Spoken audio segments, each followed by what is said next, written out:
سلام و درود. تو این ویدیو راجع به کاربرد کلید طلایی و بخش مینی گیم همستر میخوایم صحبت بکنیم. دو تا بخشی که جدیداً به بات همستر اضافه شده و تیم سازنده به شدت داره روش مانور میده و هر روز داره پیام میذاره و تاکید میکنه که حتما مینی گیم حلش کنید و کلیدهای طلایی رو به دست بیارید. اینکه چرا در این حد بهش بها دادن و میگم مهمه رو در ادامه ویدیو بررسی میکنیم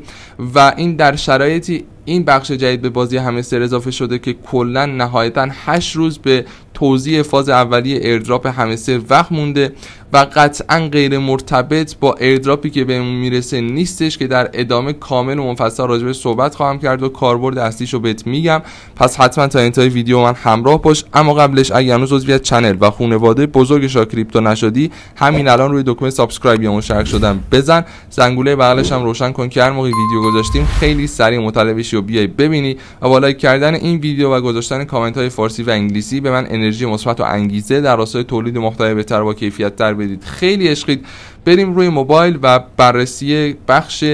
مینی گیم همستر و کاربرد کلید طلاییش. من وارد کانال تلگرام رسمی همستر کمبت شدم که تیک آبی داره و بیش از 53 میلیون عضو این کانال هستن و این پستیه که در تاریخ 20 جولای 2 روز پیش راجع به کلید طلایی همستر اومد و منتشرش کرد و توی کانالش راجبش صحبت کرد و واژه کریپتیک کید رو واسش به کار برد که اهمیت این کلید رو در ادامه راجبش توضیح داده که گفته این کلید به شدت مفیده و در آینده به کارتون میاد. حتما با انجام در واقع مینی گیم و حل پازل روزانه کلیدها رو دریافت کنید و جمعشون کنید و در آینده منتظر اتفاقاتی جذابتر و برنامه‌های بیشتر توی بات همستر کمبت باشین که همین موضوع نشون دهنده اهمیت کلید طلایی در بازی همستر هستش که خودشون به صورت رسمی پست گذاشتن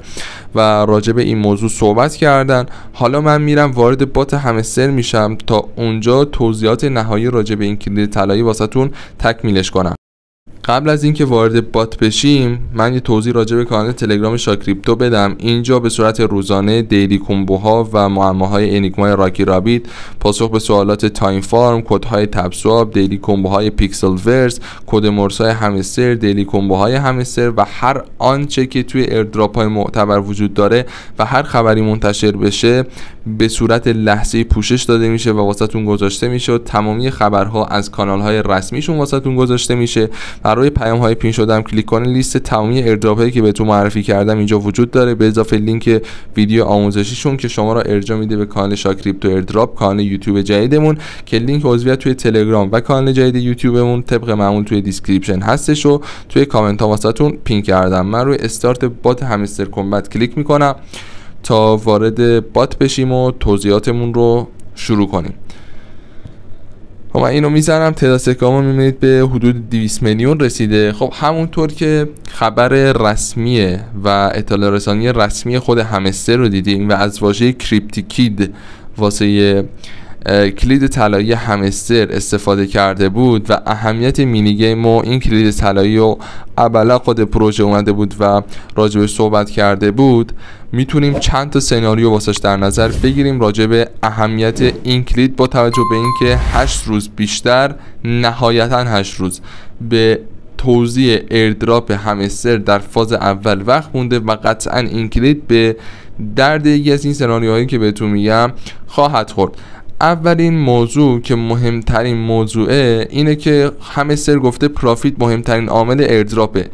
اما عوامل دیگه‌ای که خودش به صورت ابهام‌آمیز راجع به صحبت کرده و کامل مشخصش نکرده گفته وجود داره که بهتون امتیاز میده تا بتونید ایردراپ بیشتری رو دریافت کنید که قبلا راجع به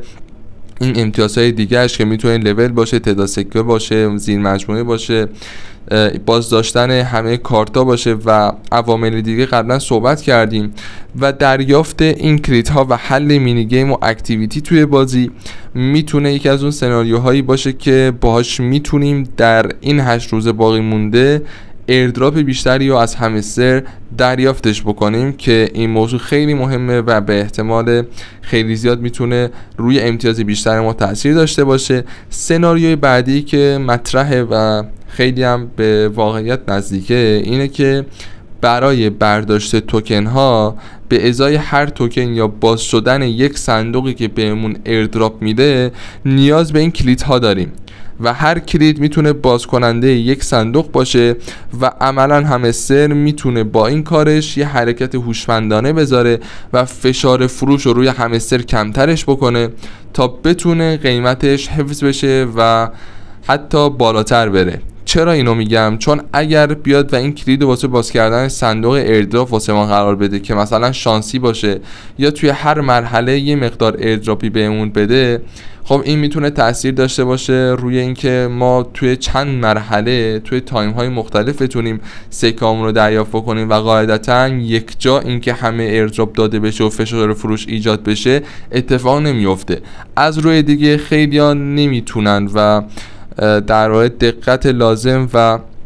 تایم لازم رو برای حل این مینی گیم ندارن، با وجود اینکه توی کانالم منتشرش میکنیم و این کلیدها رو از دست میدن و اگر اون کلیدها رو نداشته باشن نمیتونن صندوقهای مربوط به ایردراپ همستر رو بازش بکنن. به خاطر همین مجبور میشن چندین روز به جمع کردن این کلیدها بپردازن تا یکی از اون کلیدها به اون صندوق بخوره و بتونن بازش کنن و ایردراپ خودشون رو از همستر دریافتش بکنن. به خاطر همین این یه روش واسه کشدار کردن بیشتر توزیع ایردراپ و از طرفی هوشمندانه کار کردن تیم همستر که با این کار میتونه باعث بشه فشار فروش روی توکنشون به شدت کاهش پیدا کنه و حتی باعث بشه که در میان مدت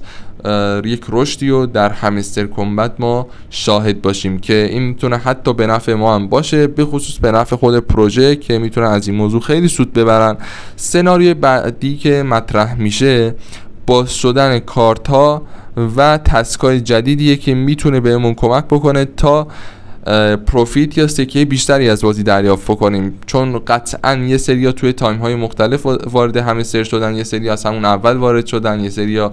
مثلا 2 ماه پیش وارد شدن، یه سریا 5 روزه که وارد شدن، یه سریا اصلا همین امروز وارد میشن از سرتاسر دنیا و همونطور که میدونید روز به روز کار برای همستر داره بیشتر میشه و قطعا باید یک تفاوتی بین ما و اونا وجود داشته باشه، بین کسایی که اصلا لولشون بیشتره تا اونایی که کمتره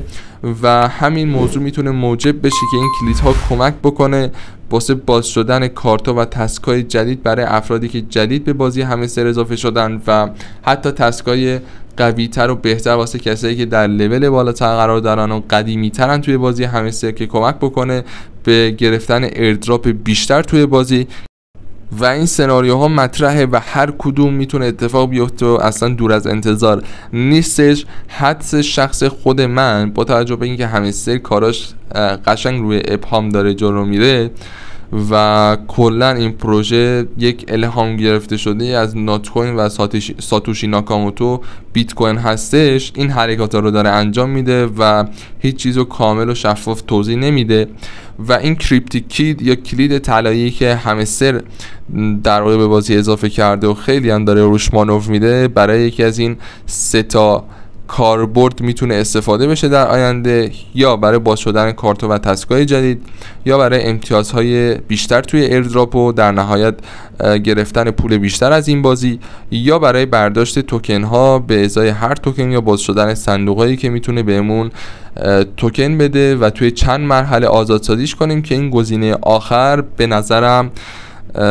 اتفاق بیفته و برای باز کردن دری صندوقی چیزی باشه، چون روی این کلیدم کلیک کنید خودش نوشته ناک ناک، یعنی تق تق و احتمالاً برای صندوق نباشه برای باز کردن یک دریه که اون در ما رو به یه چیزی خواهند رسوند و اون چیز قطعا ارزشمند خواهد بود، یا توکن بیشتره، یا ایردراپه، یا امتیازه، یا باز شدن کارتا و تاسکای جدیدیه و به نظرم از این حالت‌ها خارج نیستش و امیدوارم که این کلیدا رو هر روز بگیرید. من ویدیوشو واسهتون میذارم، اگر در یوتیوب نذاشتم توی کانال تلگرام میذارم در زودترین تایم ممکن به نسبت هر کانال دیگه‌ای که فکرشو بکنید این کلیدهای طلایی واسهتون گذاشته میشه و از طرفی حتما سعی کنید جمعشون کنید. اگه اولی و دومی رو از دست دادید، سومی رو از دست دادید، چهارمی رو از دست دادید و سعی کنید اون کلیدهای طلایی هم جمع کنید که مطمئناً به درد خواهد خورد و در آینده پشیمون نخواهیم شد، بلکه هم خوشحال خواهیم شد. خوشحال خواهیم شد. و اینم از این. مرسی که تا اینتای ویدیو من همراه بودید، خیلی عشقید. مطمئن کلتون تا ویدیوهای بعدی. فعلا خدا نگهدارتون باشه.